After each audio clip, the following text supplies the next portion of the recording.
પત્ની દિવાળીની શોપિંગ કરવા માટે તૈયાર થાય છે. બહાર નીકળતી વખતે ખાટલામાં સૂતેલી તેની વૃદ્ધ માને જોઈને પતિ તેની પત્નીને કહે છે કે હું માને જરાક પૂછી જાઉં તેને કઈ વસ્તુ લાવી હોય તો. ત્યારે પત્ની કહે છે કે આટલી ઉંમરે માને શું જોતું હોય, 2 ટાઈમ જમવા મળી જાય અને સુવા માટે ખાટલો મળી જાય એ પણ બસ છે. અને તમને કઈ લાગતું હોય તો પૂછી જુઓ, આપણે જઈએ છીએ તો લેતા આવીએ. ત્યારે દીકરો તેની માં પાસે જાય છે અને પૂછે છે, માં તમારે કઈ લાવવું છે? અમે દિવાળીની ખરીદી કરવા માટે જઈએ છીએ, તમારે કઈ લાવવું હોય તો કહેજો. ત્યારે માં તેના દીકરાને કહે છે કે ત્યાં જે જોતું હોય મળે, બધું મળે? ત્યારે દીકરો કહે, હા માં, શહેરનો સૌથી મોટો મોલ છે, ત્યાં જે જોતું હોય મળે. ત્યારે માં તેના દીકરાને કહે, મારા માટે ત્યાંથી થોડોક સમય લેતા આવજે.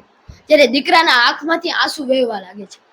મિત્રો, અમુક સમયે મા બાપને આપણા પૈસાની નહીં, સંપત્તિની નહીં, કોઈ વસ્તુની નહીં, પણ આપણા સમયની જરૂરિયાત હોય છે. તો આપણે આપણા વ્યસ્ત જીવનમાંથી થોડોક સમય કાઢી અને મા બાપ માટે આપવો જોઈએ. અને જો વિડીયો સારો લાગ્યો હોય તો લાઈક કરજો, શેર કરજો અને ચેનલને સબસ્ક્રાઇબ કરજો.